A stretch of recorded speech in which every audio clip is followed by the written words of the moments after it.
অনেক ভাই বোন জানতে চান শবে কদরের নামাজ কিভাবে আদায় করব, কত রাকাত, কিভাবে আদায় করতে হবে। তাদের উদ্দেশ্যে বলবো যে মাগরিবের নামাজটা প্রথমে আপনি আউয়াল ওয়াক্তে পড়বেন। মেয়ে মানুষ হলে বাসায় নিজের জায়গা, পুরুষ হলে জামাতের সাথে। ইফতার খেতে গিয়ে যেন জামাত ছুটে না যায়, তাকবীর না ছুটে, সেদিকে খেয়াল করে আপনি যদি চান যে শবে কদরের নামাজ আপনি পড়বেন, তাহলে আপনাকে এই কাজটা করতে হবে। অর্থাৎ ইফতার করে দ্রুত এসে মাগরিব একবারে ইমামের সঙ্গে প্রথম তাকবীরের সাথে নামাজ পড়তে হবে। মেয়ে মানুষ হলে বাসায় প্রথম ওয়াক্তে সুন্দর করে ধীরস্থিরতার সাথে মাগরিব পড়তে হবে। শবে কদরের নামাজ শুরু হয়ে গেছে কিন্তু মাগরিবের মাধ্যমে। মাগরিব হয়ে গেল, মাগরিবের পরে সুন্নাত পড়েন, নফল পড়েন ধীরস্থিরতার সাথে, এবং এশার আগে বা সারা রাতের ভিতরে আর ঘুমাবেন না। এশার নামাজ জামাতের সাথে পড়েন, তারাবির নামাজ পড়েন খুব ধীরস্থিরতার সাথে, খুব আস্তে আস্তে, যতটা কোয়ালিটি মেনটেন করা যায়, যতটা সৌন্দর্য সৃষ্টি করা যায় পড়ার চেষ্টা করেন। এবং তারাবির নামাজের পরেও যত সম্ভব একবারে ফজর রাত পর্যন্ত দুই দুই রাকাত করে সলাতুল লাইলি মাসনা মাসনা, রাসূল আকরাম সাল্লাল্লাহু আলাইহি ওয়াসাল্লাম বলেছেন রাতের নফল নামাজ হবে দুই রাকাত করে। অতএব আপনার শবে কদরে যে নামাজ পড়বেন আপনি সেটা দুই রাকাত করে হবে। নির্দিষ্ট কোনো রাত লাইলাতুল কদর হবে এটা যেহেতু ঠিক নাই, অতএব শেষ 10টি রাতের প্রত্যেকটা রাতেই, সেটা 27 রমজান রাত হতে পারে, 25 হতে পারে, 23 হতে পারে, 21 হতে পারে, 29 হতে পারে, প্রত্যেকটা রাতেই আপনি এই দুই রাকাত করে নফল নামাজ যতটুকু তৌফিকে কোলা পড়বেন। সম্ভব হলে সারা রাত জেগে থাকবেন এবং সারা রাতই এই দুই রাকাত করে যত বেশি পারেন বেশি সংখ্যক নামাজের মধ্যে কাটাবেন। নফল নামাজ বিশেষ কোনো নিয়ত নাই, লাইলাতুল কদর নামাইতে অমুক তমুক এরকম কোনো বিশেষ নিয়ত নাই।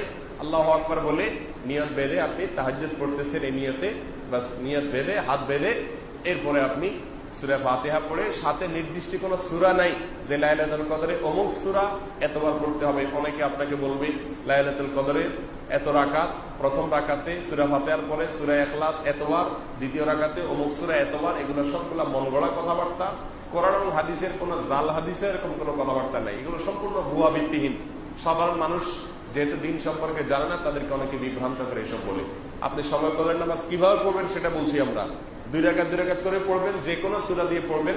সূরা ফাতিহার পরে দুই রাকাত করে আপনি 10 রাকাত পড়েন, 8 রাকাত পড়েন, 6 রাকাত পড়েন, স্বাধীনতা আপনার। তবে রাকাতগুলো হবে অত্যন্ত লম্বা দৈর্ঘ্যের সাথে। প্রত্যেকটা রাকাতে খুব দীর্ঘ সময় নিয়ে পড়বেন। সূরা ফাতিহা আস্তে আস্তে পড়বেন, একটা আয়াত পড়ে থামবেন, আরেকটা আয়াত পড়বেন, আস্তে আস্তে পড়বেন। সূরা ফাতিহার পরে যত লম্বা সূরা মুখস্থ আছে আপনার সেটা পড়বেন। একবারে যদি মনের চাহিদা না মেটে তো আবার পড়েন, একই সূরা 2 বা 3 বার পড়েন, সমস্যা নেই। 4-5টা সূরা এক রাকাতে পড়েন, অসুবিধা নাই। আলাম তারা থেকে নাস পর্যন্ত এক রাকাতে পড়ে ফেলান, কোনো অসুবিধা নাই। আপনার রাকাত লম্বা করা দরকার, দীর্ঘ রাকাত করেন।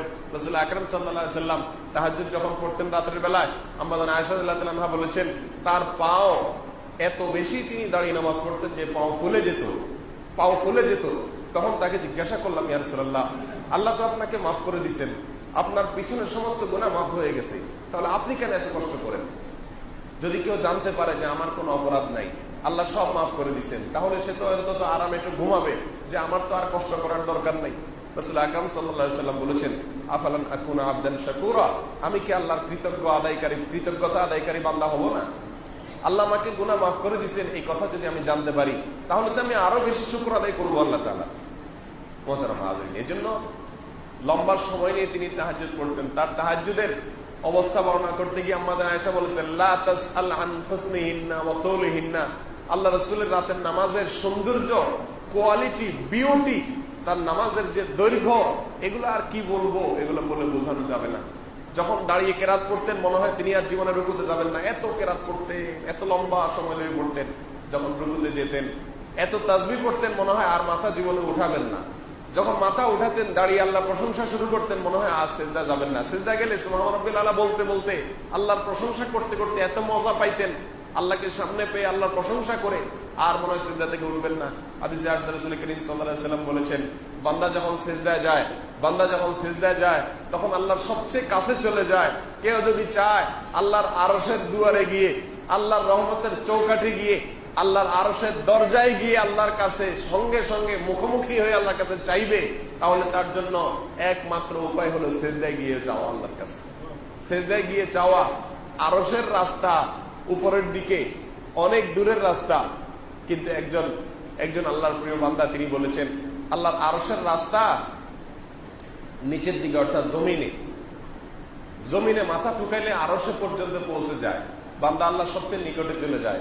অতএব রাত্রে সেজদায় গিয়ে লম্বা সময় সেজদা নিয়ে সেজদায় আপনি তাসবিহ পাঠ করুন, সেজদায় কোরআন হাদিসে বর্ণিত দোয়াগুলো আপনার আল্লাহর কাছে বলুন, চাইতে থাকুন আল্লাহর কাছে, মনে মনেও চাইতে পারেন, তাসবিহ করতে পারেন। এভাবে লাইলাতুল কদরের রাতকে আপনি কাটায় দেন।